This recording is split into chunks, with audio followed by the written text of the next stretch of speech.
Good morning. I will now call to order the Tuesday, February 20th, 2024 regular town council meeting. If you would, please stand and join me with the Pledge of Allegiance. I pledge allegiance to the flag of the United States of America and to the republic for which it stands, one nation, under God, indivisible, with liberty and justice for all.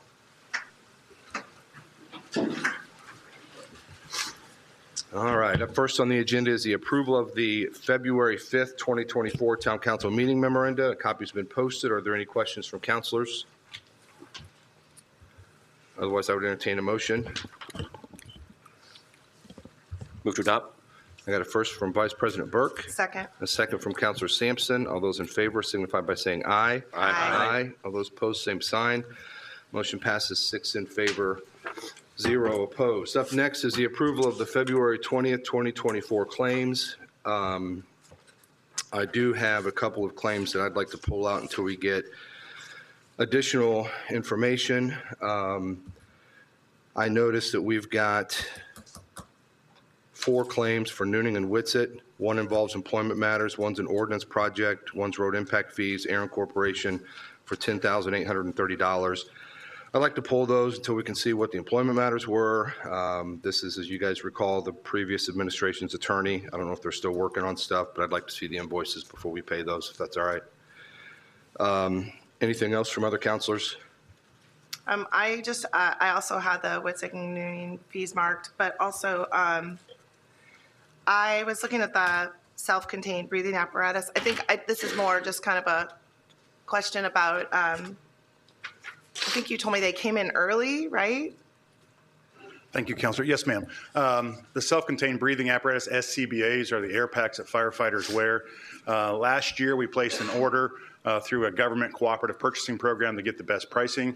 We are anticipating 10 to 12 months. Delivery time on those products actually came in within 2 months, so we have them. The current air packs our firefighters are wearing expire at the end of the year. They're out of their useful life, so we needed to make sure we had them this year.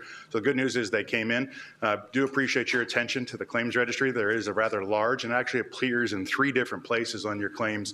It's about $789,000.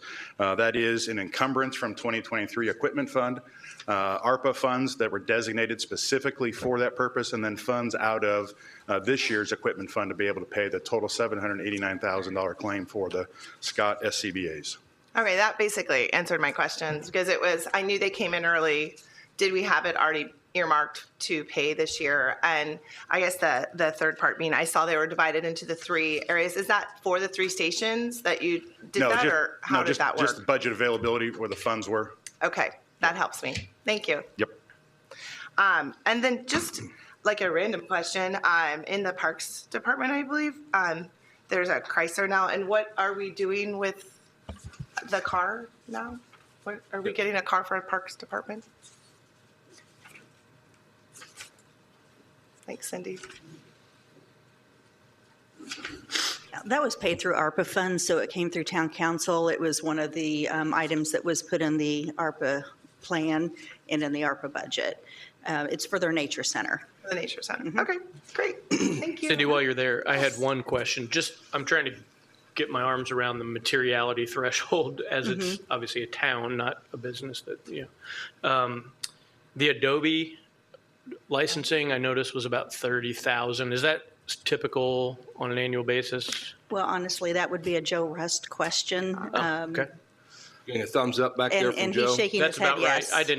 I didn't see it last year, so I didn't know if that was, okay. Yeah. That's all. Okay. That's all. Are there any other questions from councilors? I will make a motion to approve claims with the exception of the 4 Nooning and Witsit claims for Department 999 totaling $10,830. Second. I got a second from Councilor Norris. All those in favor signify by saying aye. Aye. Aye. All those opposed, same sign. Motion passes 6 in favor, 0 opposed. Up next is a request to speak. Amy, do we have any requests to speak on agenda item? No, we do not. We need to get you a microphone down there. Man. Can somebody make a note to get Amy a microphone? Up next is the administration update. Mayor Stair, good morning. Good morning, Council. Nice to see everybody here on this chilly morning. Before I begin the administration report, I just want to take a brief moment to recognize the great work of our streets department this weekend. If you recall, we went to bed on Friday night, got nice and warm under the covers, and it kept snowing and snowing. And I don't know about you, but I got up early Saturday morning, and it was like a miracle how easy it was to get around. So I think they always do such a great job, and we may tend to take them for granted, but I wanted our street crews to be recognized for their hard work over the weekend. Also, John Oberlander is in place now as our new general counsel. He started last week, and you probably noticed the department heads look a lot more relaxed, and they're actually smiling at this time of day, so we're happy for that. I think John's certainly a part of that. He's making rounds in the administration, and he will also sit down with Heather and the folks at Barnes, Adam and Chris, to kind of hand off some of the things she's been working on. And I've also asked Alexa to get all of you on his schedule at some point, too, just for an introduction. She will reach out, and of course, you can reach out to her at any time. All right, now into the administration report. Under our priorities for 2024 under finance, the reconciliation of 2023 needs to be completed by the end of this week by statute, and our annual financial report is to be uploaded to Gateway by March 1st.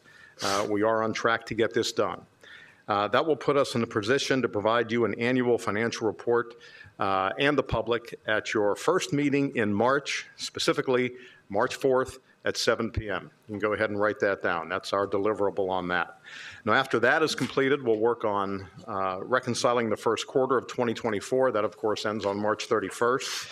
So we'll plan to have a financial report ready for you on April 9th at your meeting. That's also 7 p.m., and that will be the first quarter report. Also, our consultants from Crow are actively working on a 5-year financial plan. They're now putting together information from all the departments to accomplish that. We expect that process to be completed on June 10th.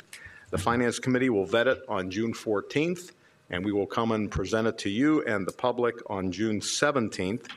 The timing of our 5-year financial plan is to be consistent with the 2025 budget process. So we'll have that in place before we begin the budget process in 2025.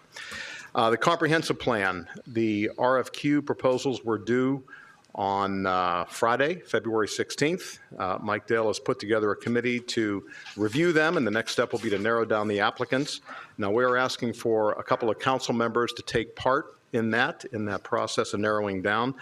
We will have a short list by March 1st of 3 consultants and a joint public session of the Plan Commission and Town Council. We'll hear from those top 3 finalists and hopefully come to a decision on March 16th. Now, that is a Saturday from noon to 4, but we would like everybody to come, both on the Plan Commission and on the Council, and that will be a public meeting. It'll be put online, and the public will be invited to attend that as well. In the South Village, the Planning Department and RDC are working on a draft of a new land use code for the mix of uses in the South Village. The PUD will seek to define the borders of the South Village area, accentuate the vibe of the Brick Street Village District, also to establish design parameters and outline the land use standards. We're also having conversations with elected leaders, business owners, property owners, and village residents to get feedback on the general concept of South Village. Our engineers are under contract, and a kickoff meeting was held to initiate the civil, transportation, and utility engineering of the realignment of Zionsville Road. We appreciate the contributions from Councilors Sampson and Norris in that process. Also, under digitization, I mentioned at our last meeting that we're now cashless in Town Hall. The next step is to be able to accept payments through our website. Now, currently, we can only do that with wastewater payments, but we will use that as a template to begin taking payments for other things as well. And once we have that payment protocol in place, we'll be able to digitize our permitting and inspections. So we are making progress one step at a time on that. All right, now under updates, we want to change the name of one of our departments. This comes from Mike Dell. He's currently our Community and Economic Development Director. I would like to change his department to the Planning and Building Department. Now, he and I both believe the Department of Town Government should be named for what it actually does.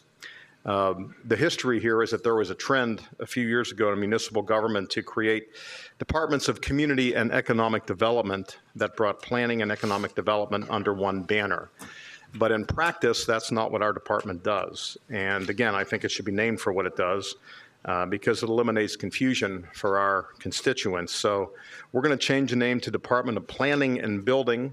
This is completely budget neutral, requiring nothing more than administrative changes like the town letterhead template and also the name on the door, which is printed out for pennies as well. So that I wanted to let you know that was happening. Also, we're searching for a new communications coordinator. We've been searching for about a month now. We're still seeking candidates, and it's been difficult to attract the people with the experience level that we think we need. One of the reasons for that may be the salary ordinance and the salary that we can offer, which is also one of the reasons we lost our previous communications person. So I just want to say I think that proper communication is really vital to what we're doing here in town government. I think it's important to keep our constituents informed about what's going on around town.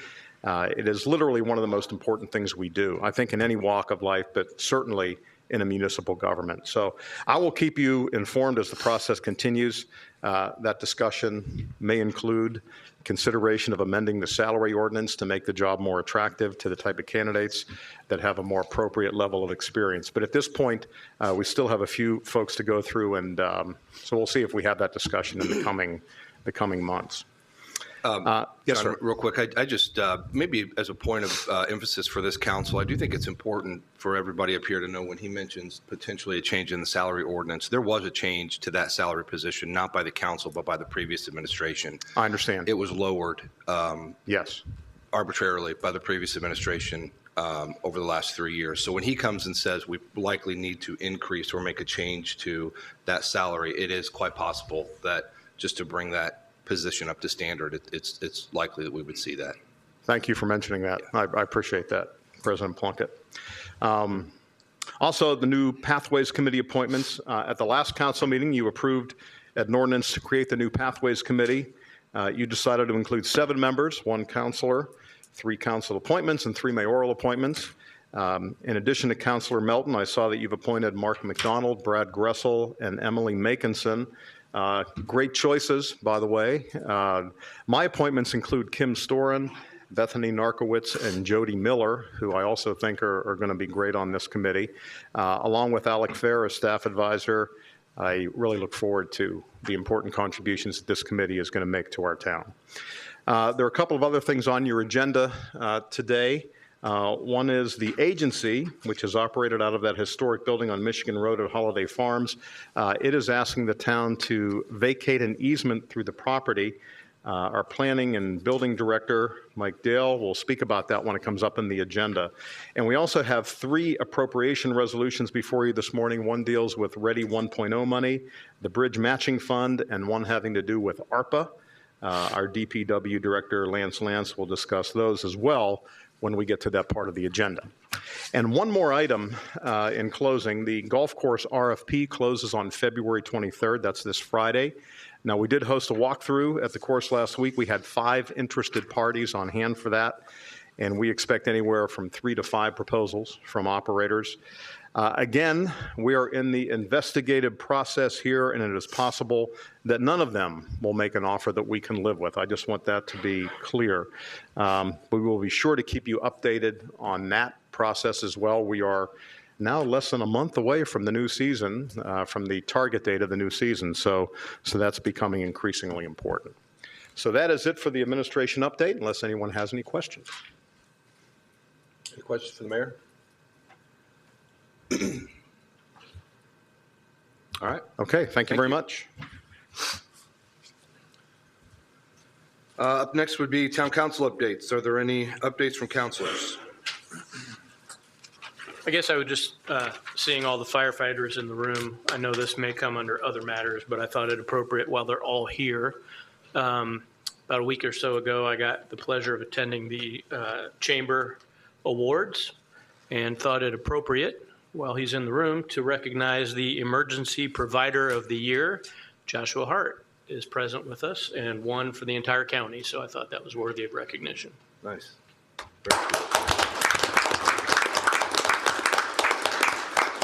Frost, sorry. I didn't have my glasses on. I'll put them on now. There. Apologies. All right. Any other updates from counselors? At this point, we have a special presentation swearing in of firefighter Jonathan Rawlins and Chief Van Gorder and Mayor Stair. This is always, for the record, this is always one of my favorite things you guys do when you come to council and have these swearing-ins in front of us. I think it's super cool and means a lot to us, so thank you very much.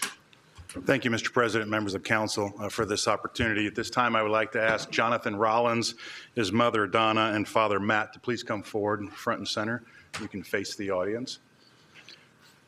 I'm excited to have them here this morning. Jonathan began his journey with the Zionsville Fire Department on February 27, 2023, by participating in the Northside Fire Academy Class 23-02, where he completed his emergency medical technician training.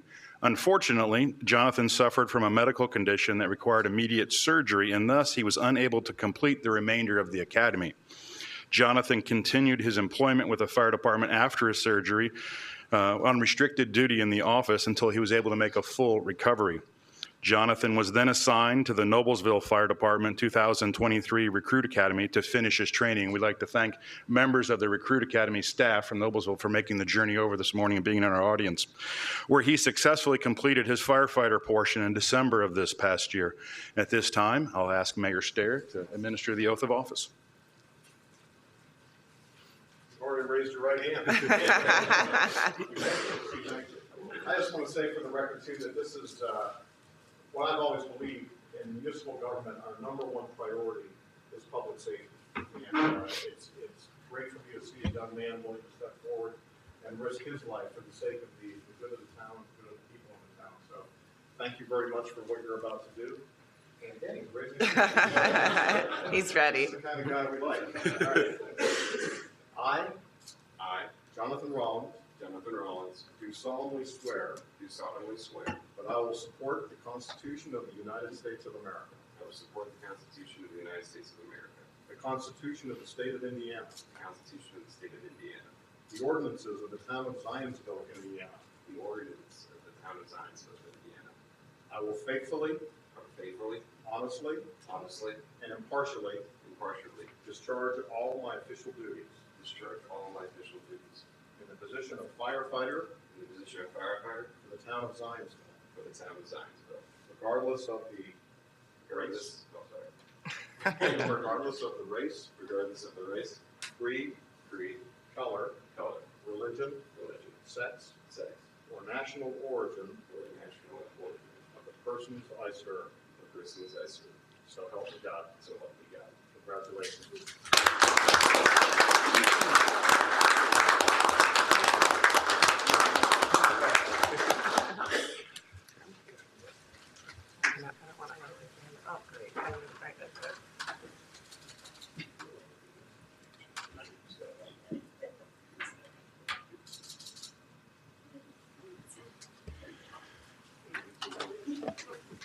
And if we could have one more moment, I'd like Deputy Chief Frost to make a couple presentations.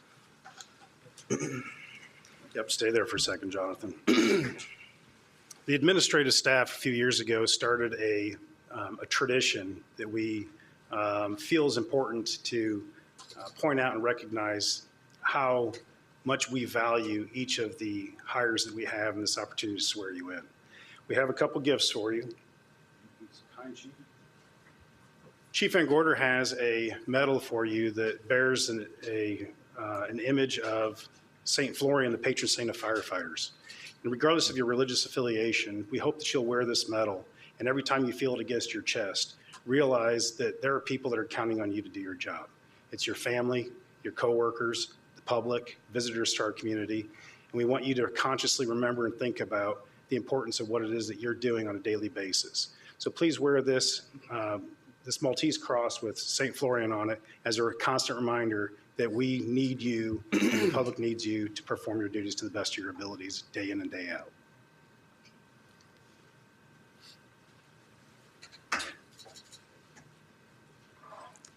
We also hope that you'll accept this celebratory bottle. It has on it the Zionsville patch, and it is also has on there the day that you completed the fire portion of the Fire Academy. plus 20 years. We hope that this is going to be a bottle that you'll be able to celebrate with your coworkers and your former shift mates, that the day you retire, that you can celebrate and tell your story. Every day you're here, I think I've shared with you, you're writing your legacy and what your story is going to be for your career.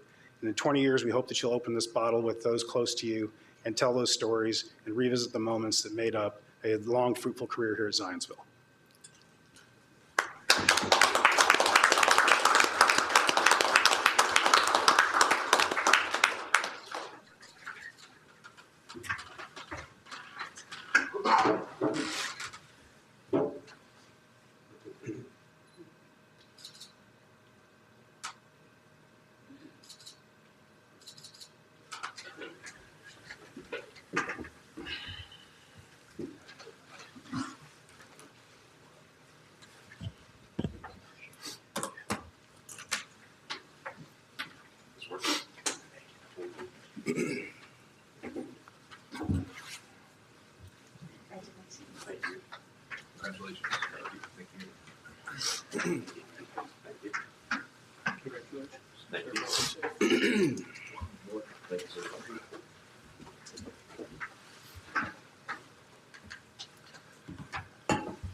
All right. If I was going to say, if you guys want to head out of here, you can. Don't feel like you need to stick around. We can wait a minute while you clear out.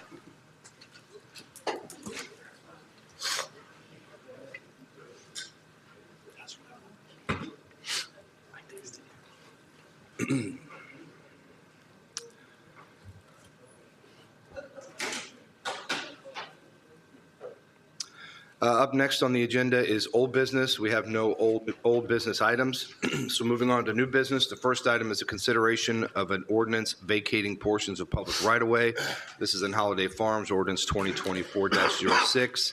And we have Mike Dale, Director of Planning and Building, available.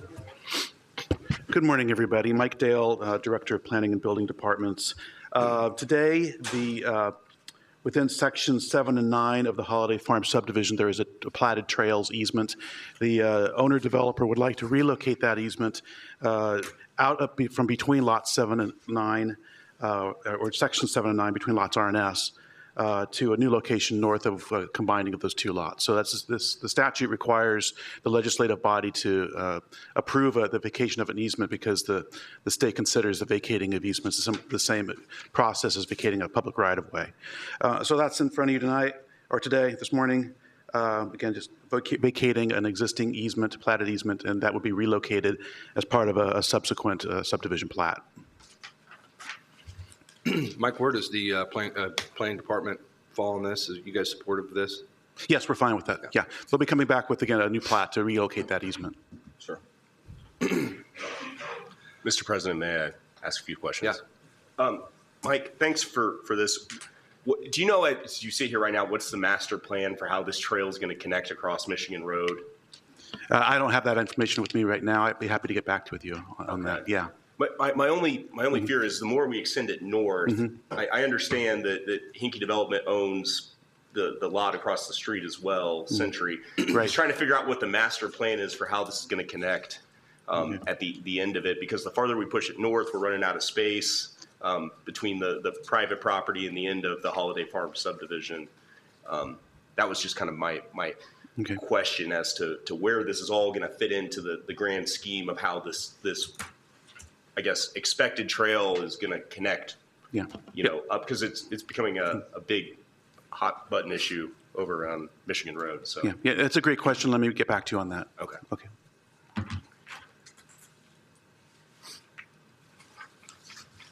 Any other questions for Mr. Dale?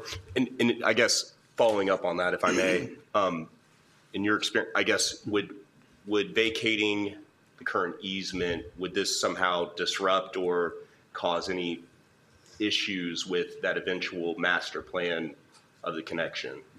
I mean, do we need to wait to see what the master plan is before we vacate this portion of the trail easement, or? I don't think you do. It's not a significant shift in the proposed location of that trail. So I think we're safe. And again, this project, the relocated easement will be reviewed as part of the subdivision planning for a subsequent section of this development. Is it where it would, if it went in front of the plat, would that make it better for future instead of behind on the west side?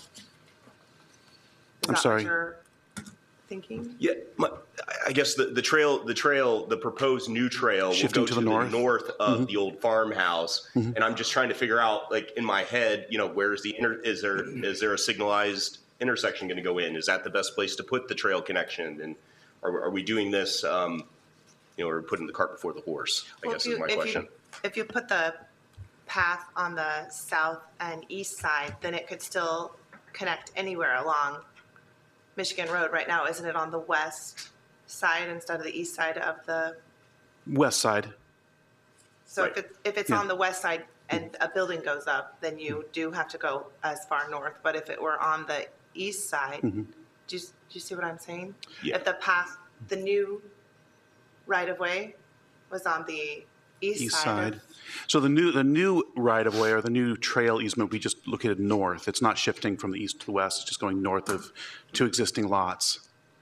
No, I understand that. okay. I'm saying if its path of going north was on the east side of I the see. versus Okay. the west side, Right. then you still have access to Michigan Road at any point in time along that lot. Would that be more preferable, Evan, to what you're thinking? That's the part I don't understand, because without seeing the master plan and where this thing is actually going to cross across Michigan Road eventually, I guess I can't really, I just want to make sure that we're not doing something that's going to, Force us into a far or north. preclude us from other options later down the road. I guess that's what I was wondering. Well, if you like, we could delay this action if you want more information on the trail plan. I mean, I think, for what it's worth, from my perspective, I think the trail's been something that's been talked about for about 6 years now, ever since this first came up. And there's been modifications and there's been changes to it. I think from where I am, I think we're looking at, I don't see this vacation of this easement and moving the easement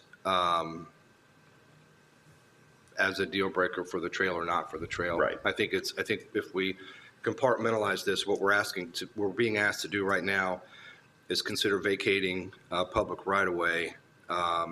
Whether we do this or whether we don't has no impact on the completion of that. Right. trail. Eventually, it's going to happen, right? Because Yeah. they're bringing those lots together anyway. So I was just kind of seeing. And I would imagine that, to your point, eventually it is going to happen. I would imagine that even just delaying this would probably hinder move the that- process. Move that a little bit further And we down. can always move it to the east side after, if that's how it needs to be connected midway of that plot.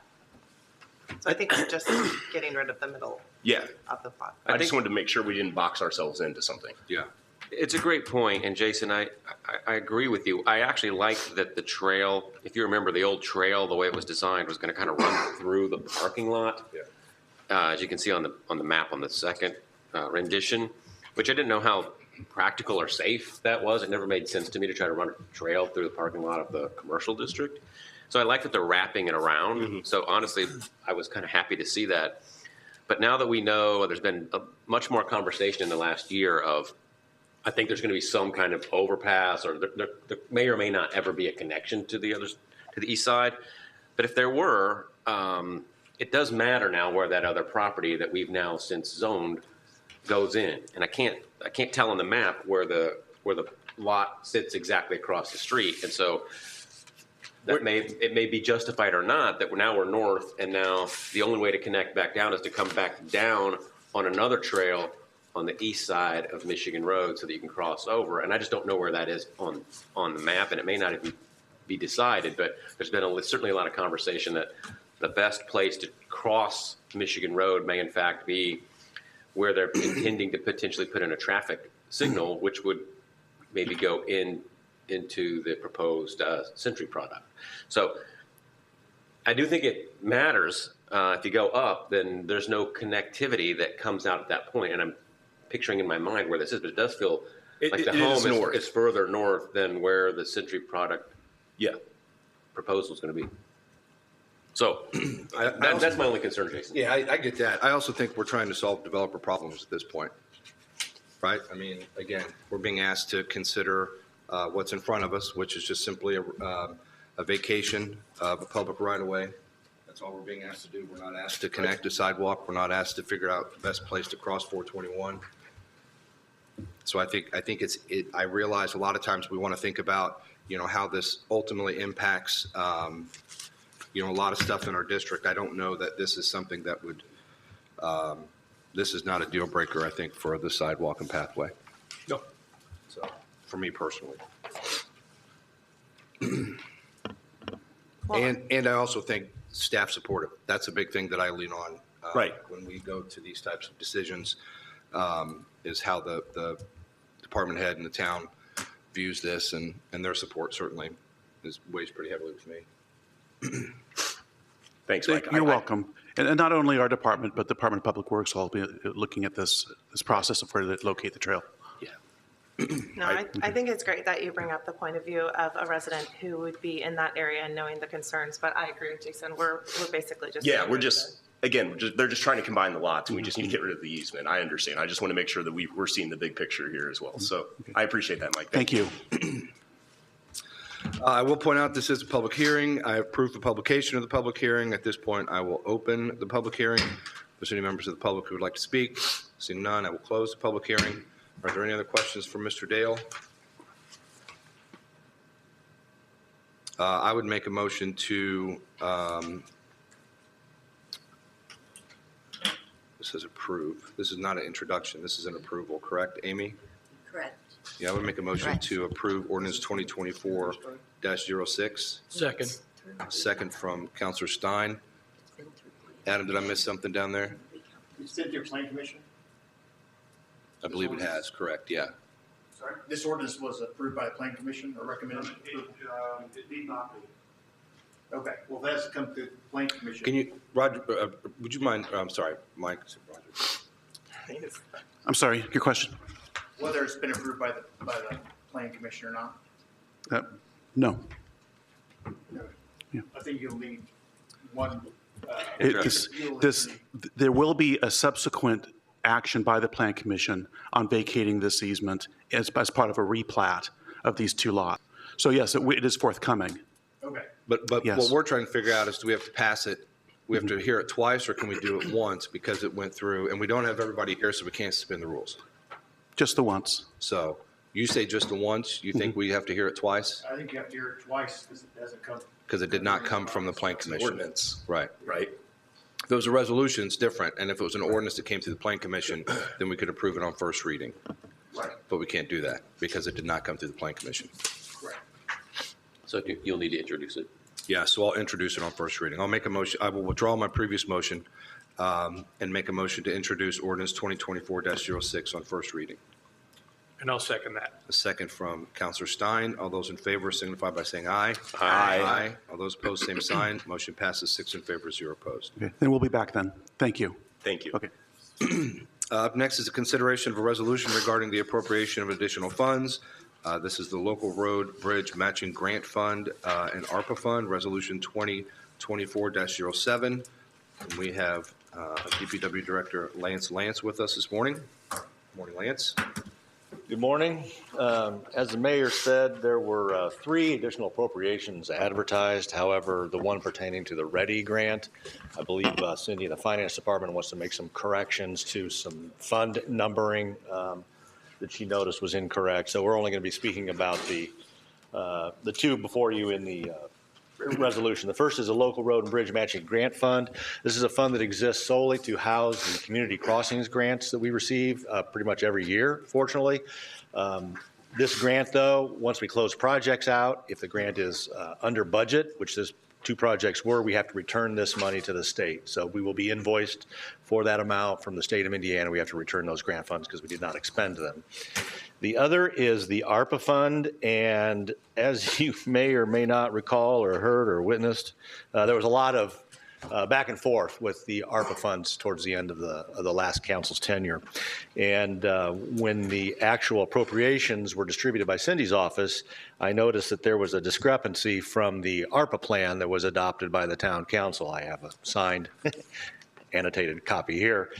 In section 5, it lists investments in surface transportation infrastructure projects, and it gets very specific about the pathway investments that ARPA was intended to fund.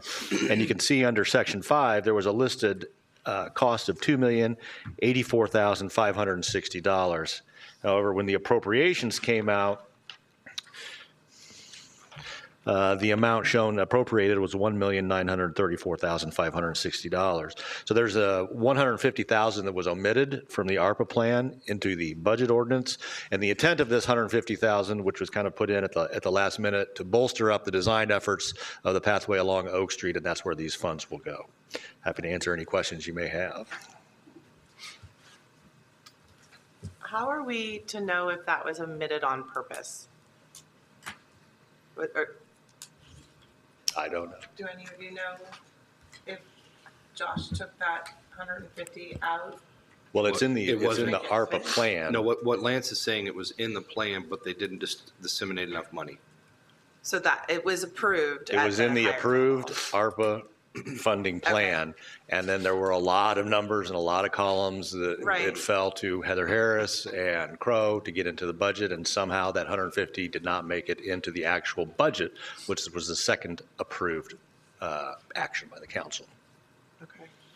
I mean, it's just, I think we had numbers fall off a budget before with the Parks Department. So is there like a step in our, this is not your question, I guess, Cindy, is there a step in reconciliation of the budget that how does it happen? I'm fine with seeing that we had approved it, but how do the numbers change? Well, I mean, I will say, I'm not going to speak for Cindy, but I will say that's part of the reason we had Baker Tilly come in to reconcile accounts and audit everything over the last year or so. And I would agree that there were things that were omitted from the budget in the past and things that were omitted from different things that we struggled with. And ultimately, I think to Mayor Stair's presentation this morning, I mean, the 2023 accounts should be reconciled within the next month or so, and we'll have everything wrapped up. But I'm not discounting your concerns for sure, because we were there. I will say that there's going to be a lot of changes in the budget process this year.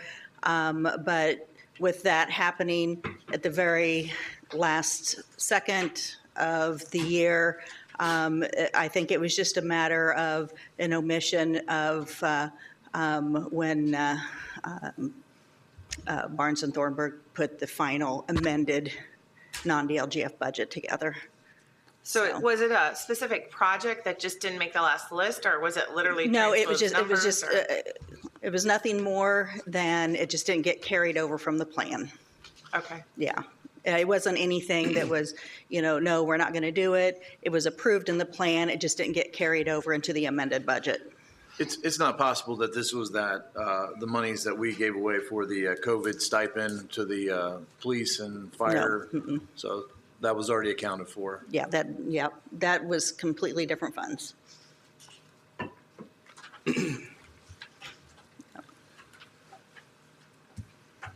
All right.